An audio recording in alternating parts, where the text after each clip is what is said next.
Ever wondered if a building could tell a story?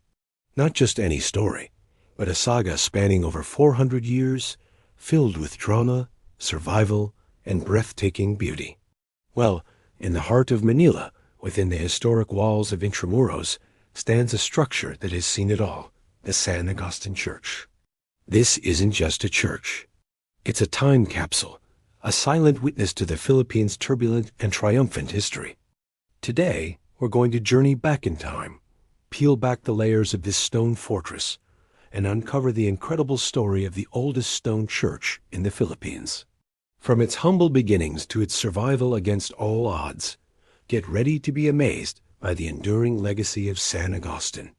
Our story begins in 1571, shortly after the Spanish established Manila as their new capital.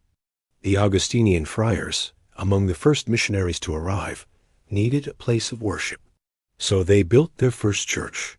But this wasn't the magnificent stone structure we see today.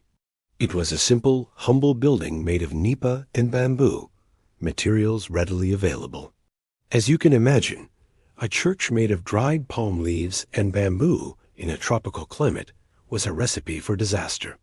And disaster struck. In 1574, during the invasion attempt by the Chinese pirate Limahong, the first church was burned to the ground. Undeterred, the Augustinians rebuilt it, this time using wood. But fate, it seems, had other plans.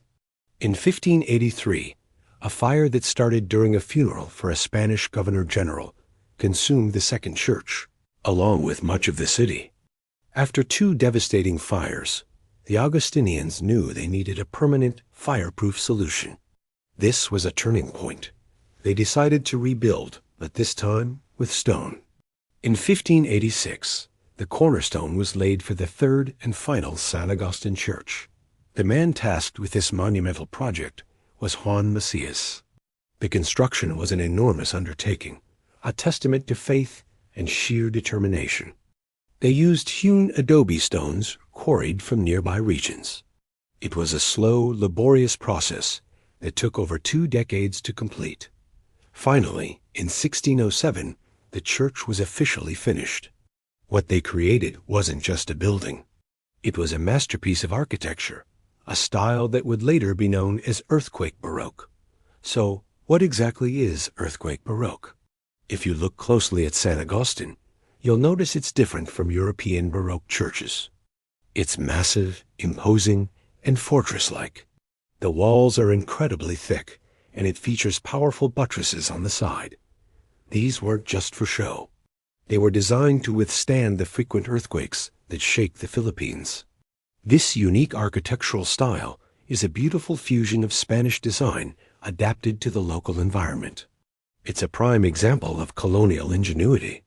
The church was built not just to inspire awe, but to endure.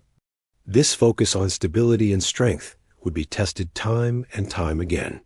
Inside, the church is a treasure trove of art and history. As you step through the massive, intricately carved wooden doors, you're transported to another era. Look up, and you'll see the stunning trompe-l'oeil ceiling. It looks like a grand, 3-dimensional coffered dome, but it's actually a painting on a flat surface, a brilliant illusion created by Italian artists Cesare Alberoni and Giovanni de Bella in the 1870s. The details are breathtaking. The church also houses the tomb of Miguel López de Legazpi, the founder of Manila, a direct link to the very beginnings of the Spanish colonial period. The pews, the pulpit, the choir loft with its hand-carved 17th-century seats. Every corner whispers stories of centuries of prayer, ceremony, and history. It's a living museum. For centuries, San Agustin stood as a spiritual and cultural center. But its resilience was about to face its greatest tests. The church has survived 7 major earthquakes. While other grand churches in Manila crumbled, San Agustin stood firm, a testament to its earthquake Baroque design. During the British occupation of Manila in 1762, the church was desecrated and looted by soldiers. Yet, it was repaired and restored. It served as a place of refuge and even as a hospital during times of conflict. It was here, in this very church that the Spanish Governor-General Fermin Yaudines prepared the terms for Manila's surrender to the United States in 1898, marking the end of Spanish colonial rule. The church was a silent witness to the birth of a new chapter in Philippine history. But the church's most harrowing trial came during World War II. In 1945, the Battle of Manila raged, reducing the historic city of Intramuros to rubble. It was a scene of utter devastation. Bombs rained down and fires engulfed the city. Nearly every building within the old walls was destroyed. The Manila Cathedral, just a short walk away, was flattened. But amidst the apocalyptic landscape of ruins, one structure miraculously remained standing: San Agustin Church. It was the only one of the 7 churches in Intramuros to survive the war. It became a sanctuary for hundreds of civilians seeking refuge from the horrors outside. While it sustained some damage, its fundamental structure held, a symbol of hope and endurance in the darkest of times. The survival of San Agustin Church through centuries of fire, earthquakes, and war is nothing short of a miracle.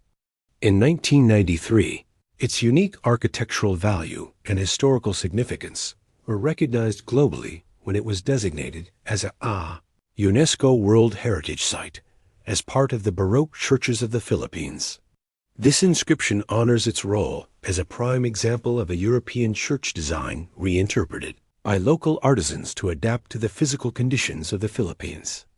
Today, it's not just a place of worship, but a popular wedding venue, a museum, and a must-see destination for anyone visiting Manila. It continues to stand tall, not as a relic of the past, but as a living monument to the faith, artistry, and incredible resilience of the Filipino people. So the next time you find yourself walking the cobblestone streets of Intramuros, take a moment to visit San Agustin. Stand before its weathered stone facade, walk through its hallowed halls, and just listen. You might just hear the echoes of history, a story of survival etched in stone, a testament to a legacy that has truly stood the test of time. It reminds us that some things are built to last, to carry stories, and to inspire generations. Thanks so much for joining me on this journey through the history of San Agustin Church. If you found this story as fascinating as I do, please hit that like button, subscribe to the channel, and ring the bell so you won't miss our next adventure into history. Let me know in the comments if you've ever visited San Agustin and what impressed you the most. Until next time, stay curious,